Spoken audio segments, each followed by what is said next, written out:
3 days after So-Min's midnight operation, strange things began happening throughout Valak's space supply convoys that were supposed to deliver weapons to frontier bases started arriving at the wrong locations. Military commanders found their supply depots empty while useless materials piled up at civilian stations. A Valak's battle fleet attempting to attack a human colony discovered that their targeting systems were completely unreliable, missing every shot and allowing the colonists to escape. Captain Thex, the commander of the prison ship, received his first angry communication from Valak's high command. On the morning of the 4th day, Admiral Korax wanted to know why supply shipments in his sector were arriving 3 days late and at incorrect destinations.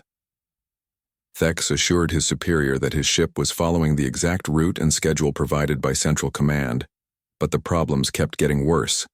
Navigation systems throughout the Valak's fleet began giving incorrect readings. Patrol ships found themselves lost in asteroid fields or stranded in empty space when their fuel calculations proved wrong. Transport vessels carrying important military personnel arrived at destinations days behind schedule, causing critical meetings to be missed or postponed. What made the situation even more confusing was that the errors seemed completely random. There was no pattern that Valak's intelligence officers could identify. Some ships had perfect navigation, while others in the same fleet became hopelessly lost. Some targeting systems worked normally, while others missed targets by hundreds of kilometers. The randomness made it impossible to trace the source of the problems. Meanwhile, aboard the prison ship, So-Min continued her careful work with the other prisoners. She had convinced Dex to start doing daily exercises that looked like simple stretching, but were actually practice movements for accessing ship maintenance systems. Dex thought he was just staying in shape, but he was actually memorizing the exact hand positions needed to operate critical ship controls. Nara, the old Xanthorian trader, had begun telling stories to the younger prisoners. These tales seemed like simple entertainment, but they were actually detailed lessons about Valak's military protocols disguised as adventure stories. She described how supply chains worked, how military bases were organized, and how communication networks operated. The young prisoners listened eagerly, thinking they were just hearing exciting tales about space travel. Zil, the Corvin engineer, had started spending time in what he called meditation, but was actually him memorizing every detail about the ship's computer systems and security procedures. He sat quietly, with his eyes closed, appearing to be in deep thought while actually reviewing technical diagrams in his mind and planning exactly how to access the ship's most protected systems. The genius of So-Min's approach was that none of the prisoners realized they were being prepared for a larger operation. They all thought they were just finding ways to cope with imprisonment and pass the time.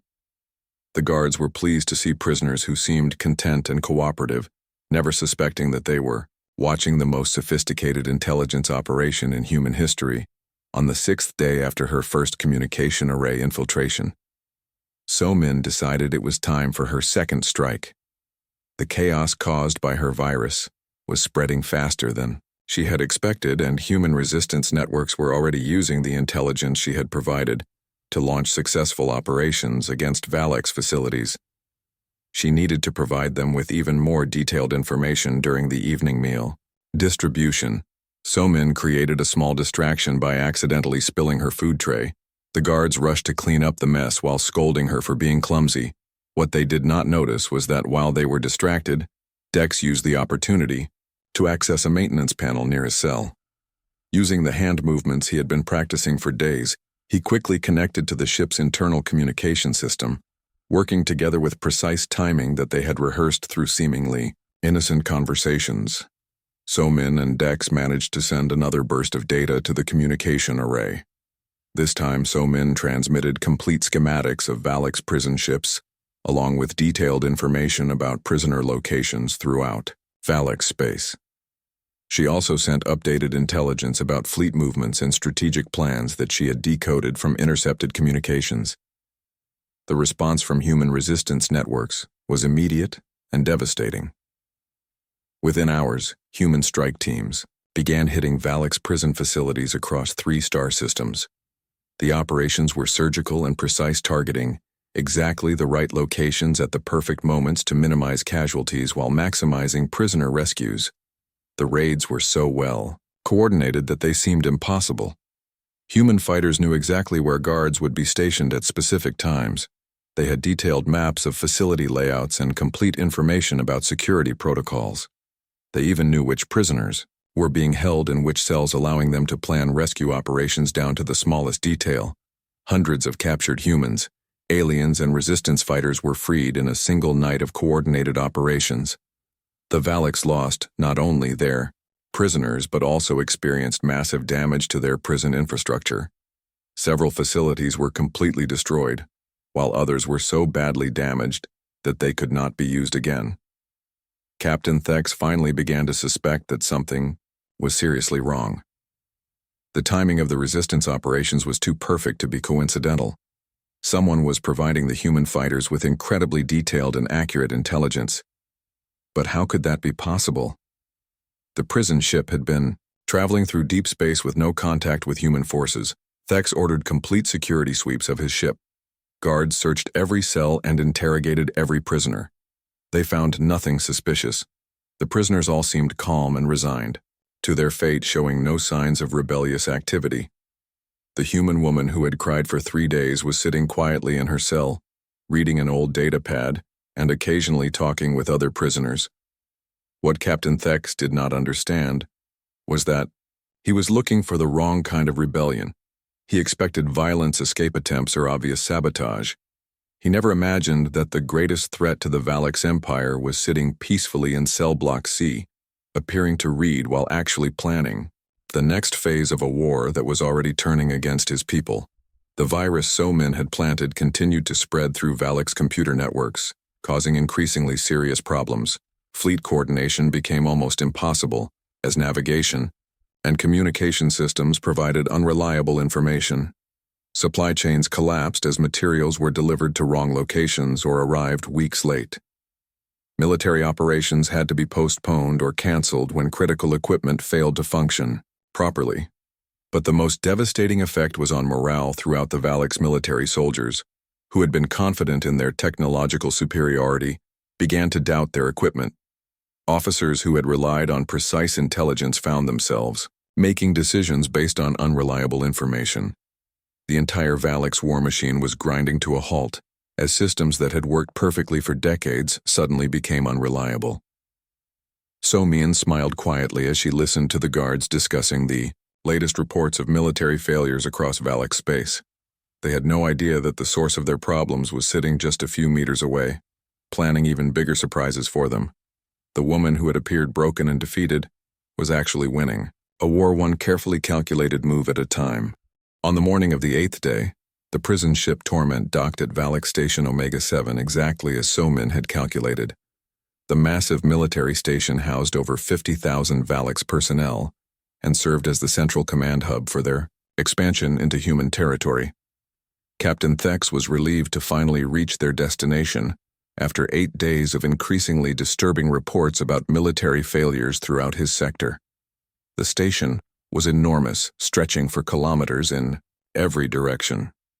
Its docking bays could hold hundreds of ships, while its communication arrays reached across dozens of star systems. Most importantly for So-Min's plan, the station contained the complete military database for the entire sector. Every fleet position, every strategic plan, every prisoner location, and every classified operation was stored in the station's central computer core. As the docking clamps engaged with the station, So-Min felt a surge of excitement that she carefully kept hidden from the guards. Today was the day she would complete the most ambitious intelligence operation in human history. Everything she had done over the past 8 days had been building toward this moment. The conversations, the careful planning, the midnight infiltrations, all of it was preparation for what would happen next. The prisoner transfer process would take several hours, giving So-Min the time she needed. Captain Thex wanted to personally oversee the movement of high-value prisoners to the station's permanent detention facilities. This meant that most of the ship's guards would be busy with paperwork and logistics, leaving the technical areas of both the ship and station less heavily monitored. So-Min had spent days memorizing the layout of Valak Station Omega-7 based on information provided by Nara and other prisoners who had been held there before.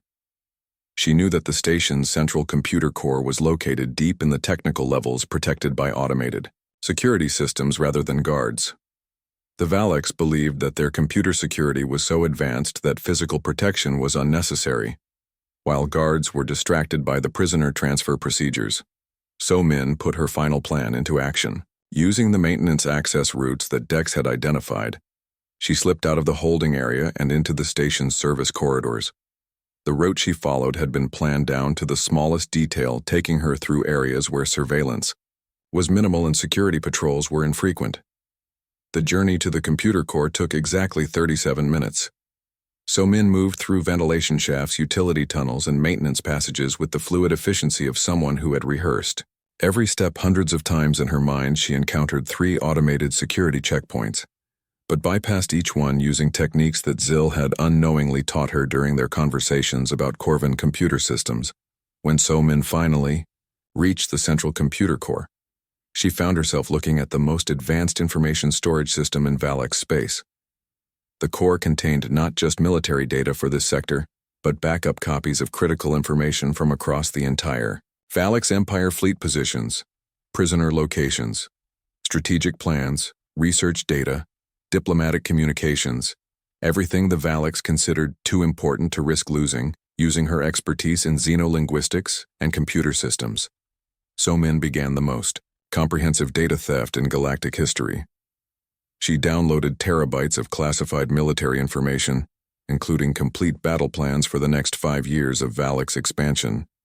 She copied detailed technical specifications for every ship in their fleet along with information about new weapon systems under development.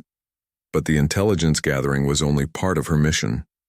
So-Min also uploaded an advanced version of her computer virus directly into the core systems. This new virus was far more sophisticated than her first attempt. It would not just cause navigation errors and targeting problems. It would systematically corrupt every database in the Valak's computer network, making their entire information infrastructure unreliable. The most devastating part of So-Min's operation was her final transmission. Using the station's powerful communication array, she sent everything she had downloaded to hidden human communication networks scattered across 50 star systems. The data package included complete lists of every Valak's prison facility, guard schedules, prisoner locations, facility layouts, security protocols, and transportation schedules. Within minutes of receiving So-Min's transmission, human resistance cells across the galaxy began launching the largest coordinated rescue operation in history. The raids were so perfectly planned and precisely executed that Valak's forces could not respond effectively. Every human prisoner held throughout Valak space was targeted simultaneously, with resistance fighters arriving at exactly the right moments with perfect intelligence about what they would find. The results were catastrophic for the Valak's Empire. In a single day, they lost over 10,000 prisoners, including many important resistance leaders and technical experts who had been captured over years of warfare. Critical military installations were destroyed during the rescue operations. Supply depots were raided. Communication centers were sabotaged. The entire Valak's military structure began collapsing as their computer systems became unreliable, and their prisoner workforce disappeared. Captain Thex realized something was terribly wrong when reports of the coordinated attacks began flooding into Station Omega-7. The scope and precision of the human operations was impossible without inside intelligence. Someone had provided the resistance with detailed information about the most classified Valak's military secrets. But how could this have happened? The captain ordered immediate security sweeps of both his ship, and the station guards searched everywhere, looking for signs of sabotage or infiltration. They found nothing. All systems appeared to be functioning normally. All prisoners were accounted for in their assigned locations. The security logs showed no unauthorized access to restricted areas. What Captain Thex could not understand was that the most dangerous infiltration in Valak's history had been carried out by someone who never tried to hide her presence. So-Min had been sitting in plain sight for 8 days, talking to other prisoners, reading old data pads, and appearing to accept her fate as a captured enemy. The guards had watched her constantly, but they had been looking for the wrong things. By the time the full extent of the disaster became clear, Somin was sitting peacefully in her new cell on Station Omega-7, appearing to sleep contentedly. The guards saw a defeated human prisoner who had finally accepted her situation. They had no idea they were looking at the architect of the greatest military catastrophe in Valak's history. The war between humans and the Valak's empire was far from over, but the balance of power had shifted permanently. Human resistance networks now had access to Valak's military secrets that would keep them one step ahead of every enemy operation. The empire that had seemed unstoppable was now struggling to maintain basic military operations as their computer systems became increasingly unreliable. In her cell, Somin allowed herself a small smile of satisfaction. She had accomplished something that entire armies had failed to achieve. She had struck at the heart of the Valak's empire, using nothing but intelligence, patience, and the one thing her enemies had never understood about humans, the ability to transform grief into determination. The Valaks had made their greatest mistake when they killed her crew and expected her to break. They had assumed that human tears meant human weakness. They forgot that humans do not just mourn their losses, they learn from them, adapt to them, and use them as motivation for revenge. When Captain Lee So-min finally stopped crying, she became something far more dangerous than her captors ever imagined. She became the woman who changed the course of an interstellar war. Captain Lee So-min sat in the corner of her prison cell with tears streaming down her face. The alien guards outside her energy cage thought it was funny how the human woman cried all day and all night. For 3 whole days she had been weeping, without stopping. The guards would point at her and make clicking sounds that passed for laughter in their language. The Valak's empire had been conquering planets for over 200 years. They had destroyed civilizations across dozens of star systems. To them, humans were just another weak species that cried when things got difficult. The guards had seen thousands of prisoners from hundreds of different worlds. Most of them cried at first, but humans seemed to cry longer and louder than anyone else. What the Valak's guards did not know was that So-min was not crying because she was scared. She was crying because she was remembering her crew of 12 people was dead. All of them killed when the alien soldiers attacked their research ship. The tears were not from fear. They were from grief, and that was something completely different. So-min remembered every single person who died. Commander Kang Jin-woo had been her best friend since they were both young officers at the Space Academy. He always made jokes even during the most dangerous missions. When the Valak soldiers broke into their ship, Jin-woo grabbed his weapon and told everyone else to run. He died fighting 3 alien warriors at once, just to give his crewmates a few extra seconds to escape. Dr. Park Min-ji was the ship's scientist. She studied alien plants and animals and always got excited when she found something new. Min-ji was only 28 years old and had just gotten married 2 months before the mission. When the attack started, she tried to save the younger crew members. She was shot down while carrying an injured engineer to safety. Her last words were telling a scared boy that everything would be okay. Navigator Kim Tae-ho was the youngest member of their crew at just 22 years old. He had joined the mission because he wanted to see the galaxy and learn about different worlds. When the aliens boarded their ship, Tae-ho stayed at his control station trying to send a warning message back to Earth. He kept working even as laser fire filled the bridge. He died with his hands still on the communication controls. Every tear that fell from So-min's eyes carried the memory of someone she had failed to save. She was the captain. It was her job to bring everyone home safe. Instead, she was the only survivor sitting in an alien prison while her crew was floating dead in space. The guilt felt like a heavy rock in her chest that got heavier every time she breathed. But while the guards laughed at her crying, So-min was also doing something else. She was watching and learning through her tears. She counted how many guards walked past her cell. She noticed that they changed shifts every 8 hours. She saw that some guards were lazy and left their posts early while others were more careful. The prison ship was old. So-min could tell by looking at the walls and the energy bars that kept her locked up. The technology was at least 50 years behind what humans used. The bars flickered, sometimes when the ship's power cycled. She could see through a small window in her cell and noticed that they were traveling through an asteroid field, which meant they were probably heading toward the Outer Rim territories. There were other prisoners on the ship too. So-min could hear them talking in different languages. She recognized some of the words from her xenolinguistics training. There was a mechanic from the Rigel system who spoke about fixing ships, an old trader from Zenthor who knew about cargo routes, a young engineer from Corva who understood computer systems. The guards thought the prisoners were just making friends to feel better about being captured. They did not realize that information was being shared. Every casual conversation was teaching So-Min something new about the ship, about the guards, about where they were going. She learned that the ship carried military supplies to frontier bases. She found out that the captain kept star charts in his private rooms. Most important, she discovered that they would dock at a major Valak station in exactly 8 days. On the 4th morning, something changed inside So-Min. The tears that had been falling for 3 days suddenly stopped. The change was so small that the guards did not notice at first, but the other prisoners felt it. There was something different about the human woman now, something that made even the most hopeless aliens sit up and pay attention. So-Min had finished mourning her dead crew. Now she was ready to make the aliens pay for what they had done.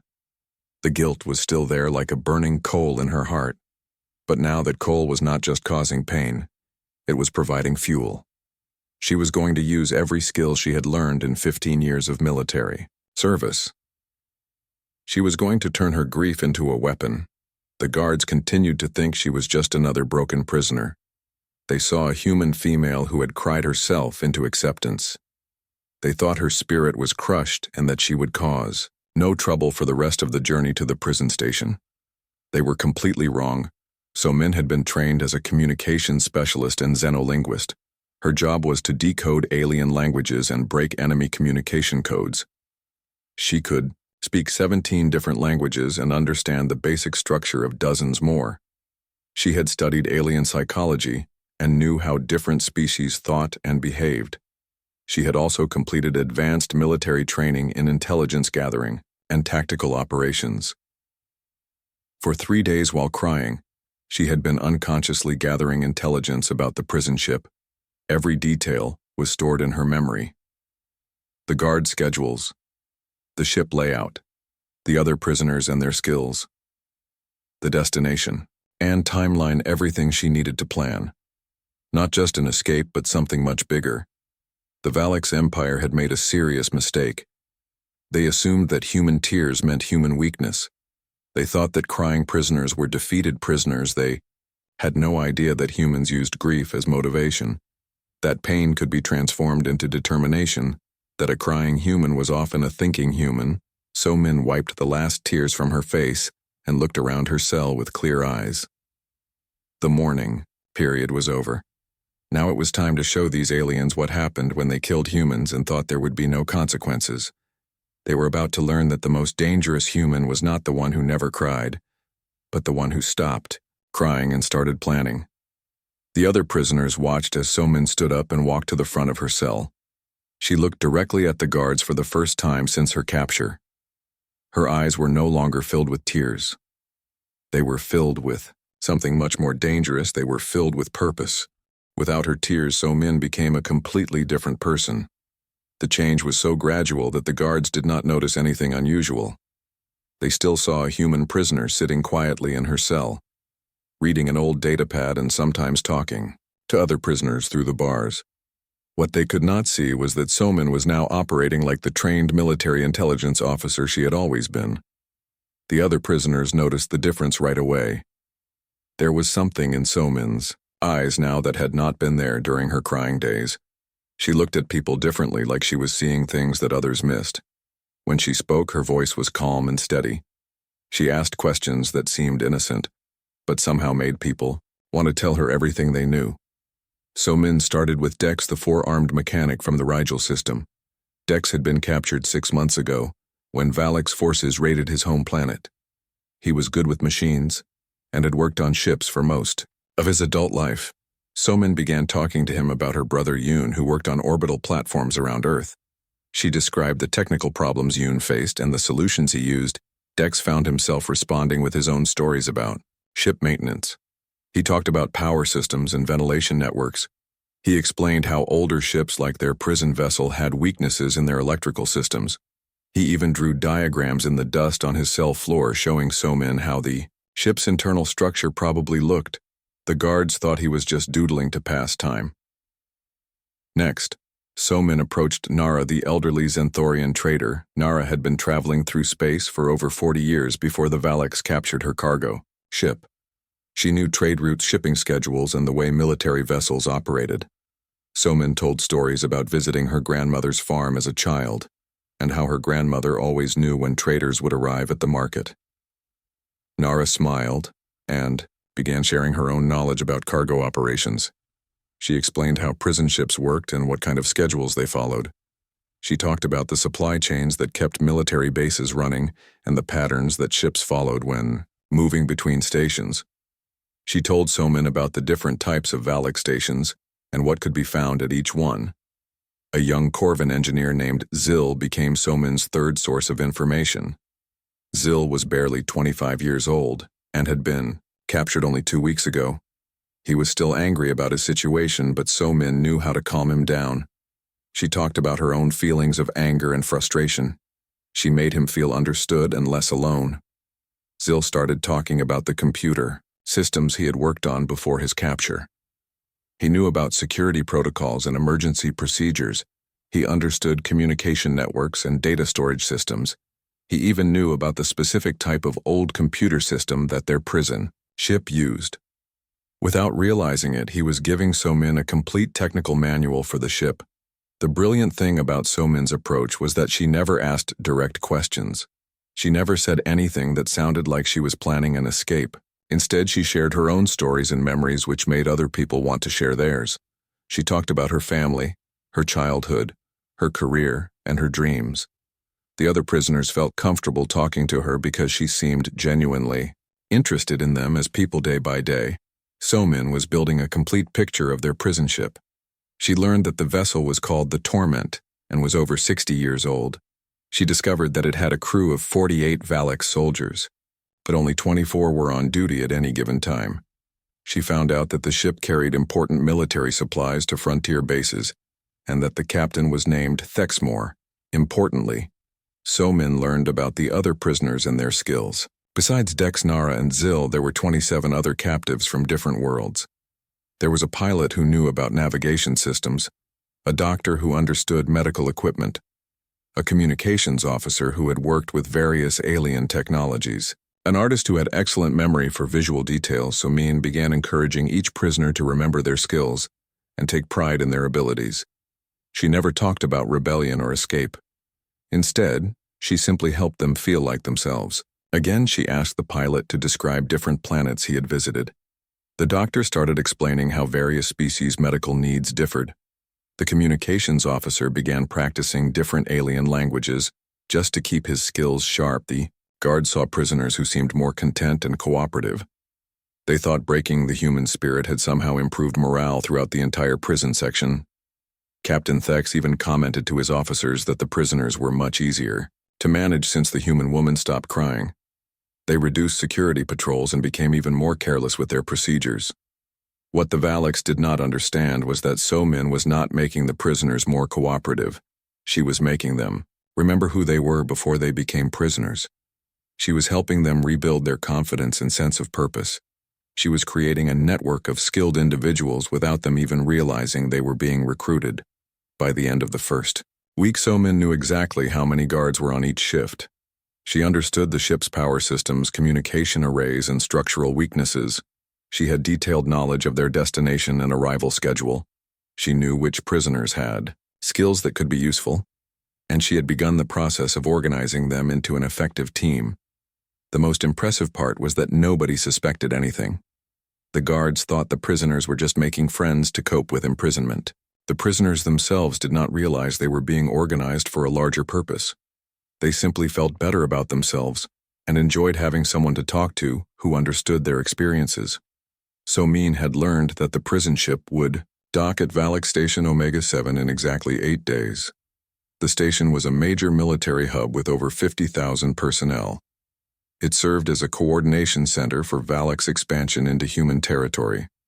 Most importantly, it housed the complete military database for the entire sector, including information about every human prisoner being held throughout Valak space. This information changed everything. So Min was no longer planning a simple escape. She was planning something much bigger, something that could change the entire war between humans and the Valak's empire. She was going to turn a routine prisoner transfer into the greatest intelligence coup in human history. The guards continued to see a quiet human woman who read old data pads and made friends with other prisoners. They had no idea they were looking at someone who was planning to steal the most classified military secrets in Valak space. They thought her tears had been a sign of weakness. They were about to learn that the most dangerous humans were the ones who stopped crying and started thinking. The night shift was always the quietest time on the prison ship.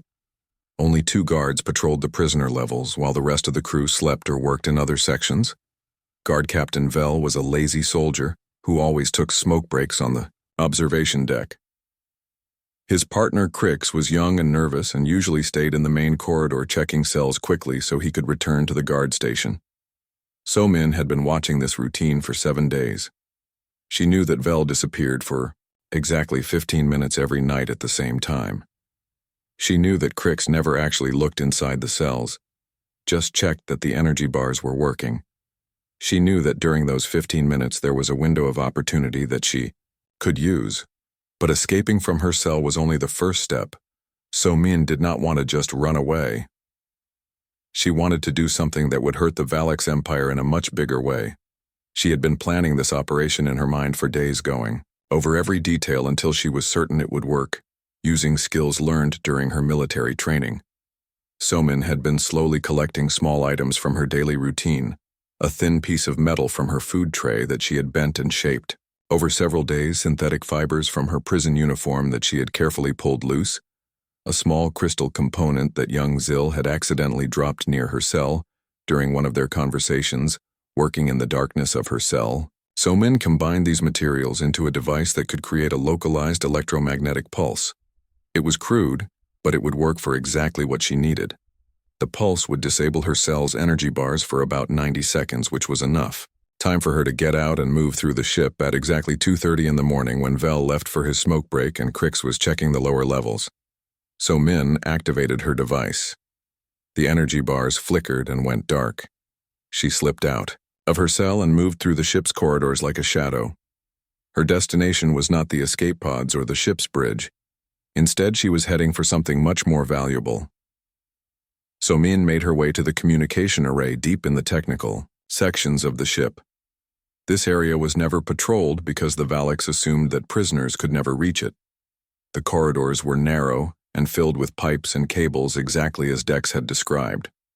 She moved carefully, using the mental map she had built from all the conversations with other prisoners. The communication array was protected by a simple lock that So Min bypassed using techniques she had learned years ago in intelligence training.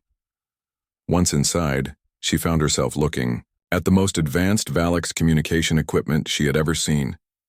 This was not just for ship-to-ship messages. This was connected directly to the Valak's military network. So Min's real expertise was in communications and xenolinguistics. She could decode alien languages and break enemy communication protocols.